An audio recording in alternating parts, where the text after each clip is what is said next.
जय हिंद दोस्तों, वंदे मातरम। स्वागत है आप सभी का हमारे एक और वीडियो में। इसके अलावा कुछ भी अच्छा बोलने के लिए मेरे पास बिल्कुल भी नहीं है, क्योंकि यकीन मानिए इस समय जो सिनेरियो चल रहा है ना टीम इंडिया में, मुझे वो किसी मजाक से कम नहीं लग रहा है। 1% भी किसी मजाक से कम नहीं लग रहा है। मतलब आपके जिन बैट्समैन को चलना चाहिए वो कोई भी नहीं चल रहा है। आपके जिस डिपार्टमेंट को चलना चाहिए वो नहीं चल रहा है। पिछले मैच में इंडिया 101 रन से जीती थी और मैंने बैटिंग को क्रिटिसाइज किया था। तब कुछ लोग थे यहां पर जो चैट्स में आके बोल रहे थे कि देखो इंडिया जीती, उसके बाद भी ये रो रहा है। दरअसल मेरा पॉइंट लास्ट मैच में भी यही था। हमारी टीम ऐसी टीम है जो कि टॉप ऑर्डर के ऊपर डिपेंडेंट है, और अगर टॉप ऑर्डर नहीं चलता है तो हमारी टीम डेफिनेटली फंसेगी। पिछला मैच एक ऐसा मैच था जहां पर कि हमारे बैट्समैन ने मैच निकाल दिया क्योंकि हम लोग पहले बैटिंग कर रहे थे। आज के मैच में शुभमन गिल आउट हुआ, सूर्य कुमार आउट हुआ, अभिषेक आउट हुआ। उसके बाद जो प्रेशर हमारे मिडिल ऑर्डर के ऊपर आया कि भैया 200 से ऊपर का रन चेज करना है, हार्दिक पांड्या भी आज क्लिक नहीं कर पाया। लास्ट मैच में जो बंदा 200 के स्ट्राइक रेट से रन मार के गया था, आज वो भी बंदा मैच में नहीं चल पाया। मैं ये नहीं कह रहा हूं कि हार्दिक फेल हो गया, लेकिन एक क्रिकेटर के तौर पर आपका हर मैच में चलना पॉसिबल नहीं है। आप हर मैच में एक्सपेक्ट नहीं कर सकते कि हार्दिक बॉलिंग भी कर लेगा, हार्दिक बैटिंग भी कर लेगा। जो लोग सिर्फ एज अ प्योर बैटर खेल रहे हैं वो चल नहीं रहे हैं, एंड यू आर एक्सपेक्टिंग कि एक ऑलराउंडर हर मैच आपको जिता दे। अपार्ट फ्रॉम दैट, कैप्टन और वाइस कैप्टन, ये दो हमारी टीम में ऐसे नगीने खेल रहे हैं इस समय जिन्हें समझ में नहीं आ रहा है कि यार आखिर इन लोगों के पास ऐसे कौन से दस्तावेज हैं कि ये टीम से नहीं निकल पा रहे हैं। मतलब मुझे एक्चुअली में समझ में नहीं आ रहा। मैंने मॉर्निंग में जो वीडियो किया था उसमें भी ये बात मैंने आपको बोली थी क्लियरली कि हम लोग अगर इंपैक्ट को छोड़कर सिर्फ और सिर्फ नाम और रेपुटेशन के ऊपर टीम को सिलेक्ट करने जा रहे हैं तो आई एम सॉरी, ये टीम अच्छा नहीं खेल सकती। मुझे समझ में नहीं आ रहा कि फिर ये टीम कैसे अच्छा खेलेगी, क्योंकि आपको किसी पॉइंट पर जाकर तो आपके सिलेक्शन को जस्टिफाई करना पड़ेगा ना, और आप तो कहीं से कहीं तक भी उसको जस्टिफाई नहीं कर पा रहे हो। आपके पास में एक्चुअली में कोई पॉइंट ही नहीं है कि भैया हम इसको जस्टिफाई कैसे करें। भाई शुभमन गिल ने पिछले मैच में चलो 4 रन बनाए, हमको समझ में आया कि यार चलो बंदा फेल हो गया। आज भी फेल हो गया, आज तो 4 रन भी नहीं बन पाए। सूर्य कुमार यादव हमारे कप्तान साहब पता नहीं कब से फेल होते चले आ रहे हैं, बंदा खेल ही नहीं पा रहा है। संजू सैमसन को लेकर अगर मेरा बोलना किसी को बुरा लग रहा है तो आप मुझे प्लीज एक कारण बता दो कि मैं क्यों बोलना बंद कर दूं। भाई जायसवाल भी नहीं खेल रहा है, संजू भी नहीं खेल रहा है, ऋतुराज गायकवाड़ खेल सकता है वो भी नहीं खेल रहा है। मतलब ऐसा लग रहा है कि कुछ लोगों ने बैठकर जबरदस्ती डिसाइड कर लिया कि नहीं यार ये लड़कों को तो हमें किसी भी कीमत पे खिलाना है, फिर चाहे वो खेले या ना खेले। अगर कोई डिजर्विंग बंदा भी बाहर जाकर बैठ रहा है तो चलेगा, हमें कोई दिक्कत नहीं, लेकिन ये लड़के खेलेंगे, ये लड़के टीम से बाहर नहीं जा सकते। कौन सी मजबूरी है, कौन सा इतना बड़ा पाप ये लोग करके बैठे हुए हैं, मुझे एग्जैक्टली समझ में नहीं आ रहा है कि आखिर प्रॉब्लम क्या है। और वाकई में अगर भैया कोई ऐसी बात है तो हम लोगों से भी शेयर कर लो, हमें भी समझ में आ जाए कि हाँ भैया ये दिक्कत है, ये लोग इसीलिए इन लड़कों को तो खिलाएंगे ही खिलाएंगे, ये बात यहां पर डेड श्योर है। क्योंकि मुझको समझ में नहीं आ रहा कि आप अगर टीम को वाकई में जिताना चाह रहे हो तो फिर इस मैंने मॉर्निंग में जो वीडियो किया था मैंने उसमें क्लियरली ये बात बोली थी, अगर इस कॉम्बिनेशन के साथ में आप आगे बढ़ रहे हो तो आप जीत नहीं सकते। ये एक एक्सपेरिमेंटल टीम है, एक्सपेरिमेंटल टीम के साथ में आप जीत नहीं सकते। आप वर्ल्ड कप के मुहाने पे खड़े हो, है ना, आप वर्ल्ड कप के मुहाने पे खड़े हो, you have to play your best team. और आपकी बेस्ट तो छोड़ दीजिए, थर्ड बेस्ट टीम भी नहीं लग रही है। आप मुझे एक बात बताइए, अगर आपके पास सिराज जैसा बॉलर है, बुमराह जैसा बॉलर है और शामी जैसा बॉलर है, क्या आप 3 पेस बॉलर्स इनके अलावा आप किसी और को खिलाना चाहोगे? शामी अभी सैयद मुश्ताक अली में परफॉर्म कर रहा है, उससे पहले बंदा रणजी में परफॉर्म कर रहा है, और आप अभी भी उसी गाड़ी पे अटके हुए हो। हम देखना चाहते हैं वो फिट है कि नहीं है। आप अगर वाकई में टीम को जीत दिलाना चाहते हो तो आपको उन खिलाड़ियों को खिलाना पड़ेगा भाई जो लोग परफॉर्म कर रहे हैं। आप उन लोगों से परफॉर्म करवाने की कोशिश कर रहे हो जिनमें खुद में ही अपने आप में कॉन्फिडेंस नहीं है। गंभीर आज कमरे में, अर्शदीप ने आज 7 वाइड बॉल डाली है, 7। पूरा ओवर 13 बॉल का हुआ, पहली बॉल पे छक्का खाने के बाद बंदे ने 7 वाइड बॉल डाली है एक ही ओवर में। अर्शदीप मुझे आज भी अच्छा बॉलर लगता है, आज भी अच्छा बॉलर लगता है। हो सकता है बंदे का दिन खराब हो, मैं वो भी मान लेता हूं, सब चीजें मान लेता हूं, लेकिन आपको पता सबसे बड़ा डर किस बात का है? कोई बंदा बैठा है यहां पर इस टीम के साथ में जो अर्शदीप के इस ओवर को बहाना बनाकर बोलेगा अगले मैच में मुझे उस हर्षित राणा को खिलाना है, अर्शदीप को बाहर बिठा दो। अर्शदीप का सिर्फ एक मैच खराब गया है, लेकिन लोगों को बहाना मिल जाएगा किसी और को अंदर लाने का कि नहीं यार उस बंदे को मैं अंदर लेकर आऊंगा। ये हो सकता है। मुझे सिर्फ इसीलिए अर्शदीप के लिए बुरा लग रहा है।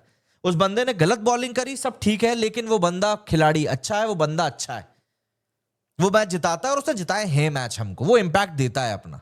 मैं मान लेता हूं उसका एक मैच खराब था, लेकिन अगर अर्शदीप का एक मैच खराब था तो बाकी के भी तो बॉलर्स खेल रहे थे ना, उनका क्या? क्या सिर्फ एक बॉलर के साथ हम लोग खेल रहे थे? और बैटिंग का क्या बोलोगे भाई साहब? बैटिंग तो पूरी की पूरी फ्लॉप हो गई ना आज। तिलक वर्मा ने चलो ठीक है थोड़े बहुत रन बना दिए, लेकिन क्या बाकी का क्या? तिलक वर्मा का भी ऐसे ही रहता है, आज वो लोग अच्छा खेल गए तो कल हो सकता है उतना अच्छा ना खेल पाए। इस तरीके से अगर आप सोच रहे हो कि हम वर्ल्ड कप के लिए जाने वाले हैं, तो आई एम सॉरी, मुझे समझ में नहीं आता कि इस तरीके से हम आखिर वर्ल्ड कप कैसे जीतने वाले हैं। मुझे एक्चुअली में समझ में नहीं आता कि इस माइंडसेट के साथ में आप कैसे जाकर वर्ल्ड कप जीतोगे। और अगर आपसे सवाल आप पूछे जाएंगे तो ऑब्वियस सी बात है आपको जवाब देना पड़ेगा। फिर आप ये नहीं कह सकते कि फला आदमी का डोमेन नहीं है, वो मुझसे कैसे बोल सकता है क्रिकेट को लेकर। ये तो वही बात हो गई कि भैया राजनीति की वो पार्लियामेंट में भी सवाल का पूरा सत्र चल रहा है, उसको लेकर कोई कुछ ना बोले। क्यों साहब? क्योंकि वो जो मंत्री बैठे हैं वही से बोल सकते हैं उसके ऊपर।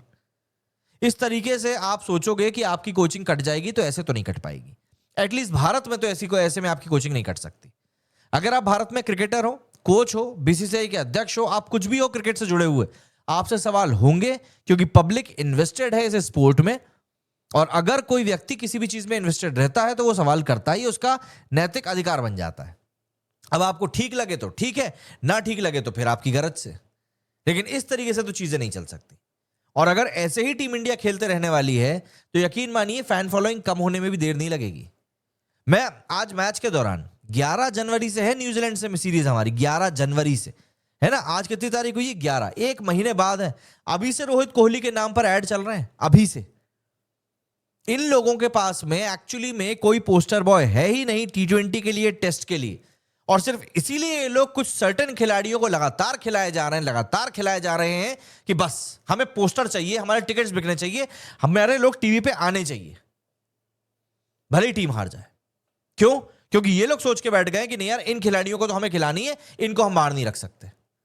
इस साइकोलॉजी से अगर टीम इंडिया खेलने के लिए आगे बढ़ रही है, ये नहीं जीत पाएंगे। सूर्य कुमार यादव है बहुत अच्छा खिलाड़ी, लेकिन फिलहाल तो परफॉर्म नहीं कर रहा है।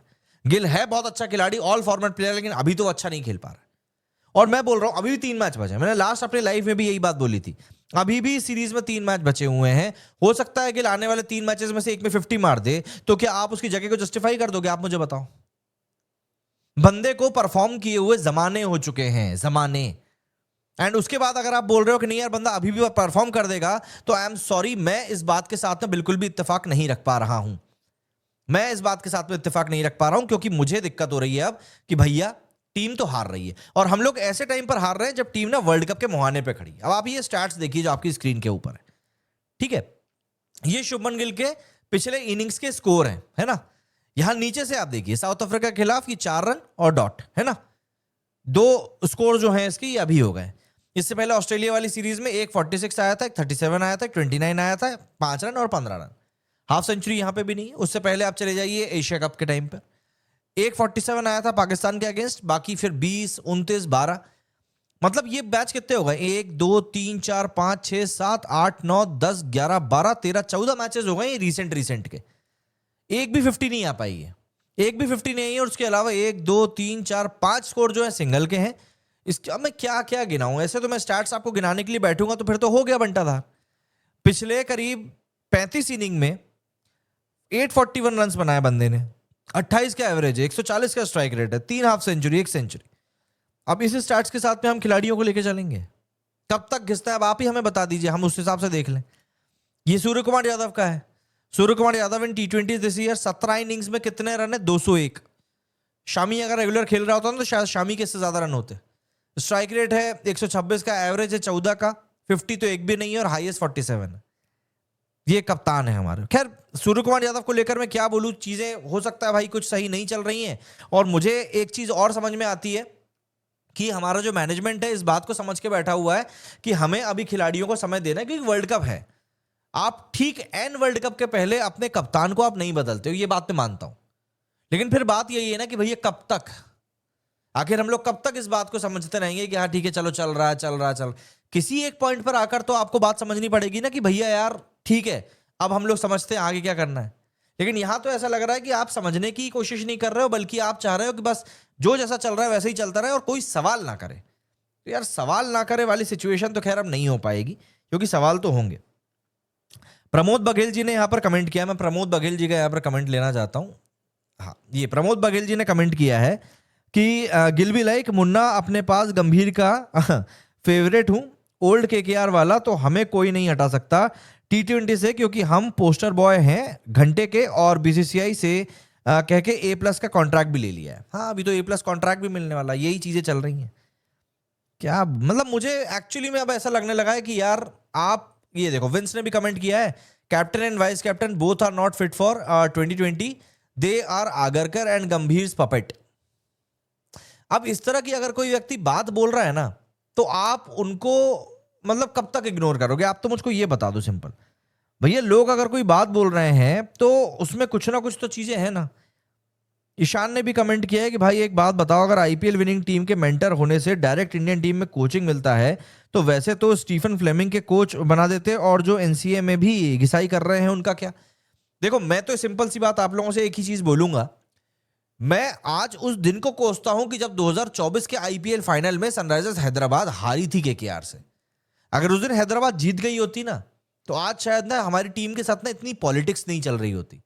आज जो ये इतनी पॉलिटिक्स, इतनी राजनीति चल रही है ना, उसके पीछे का बड़ा कारण ये है कि उस दिन हैदराबाद हार गया था। ये हैदराबाद अगर नहीं हारता तो शायद आज इतनी बुरी गत नहीं होती, शायद क्या शायद बिल्कुल भी नहीं होती। लेकिन क्योंकि हैदराबाद हार गया तो बस अब सिनेरियो ये वाला चल रहा है। मुझको समझ में नहीं आ रहा है कि टीम इंडिया यहां से आगे कैसे जाने वाली है, और अगर ऐसे ही जाने वाली है तो फिर T20 वर्ल्ड कप हमारे लिए बहुत मुश्किल है।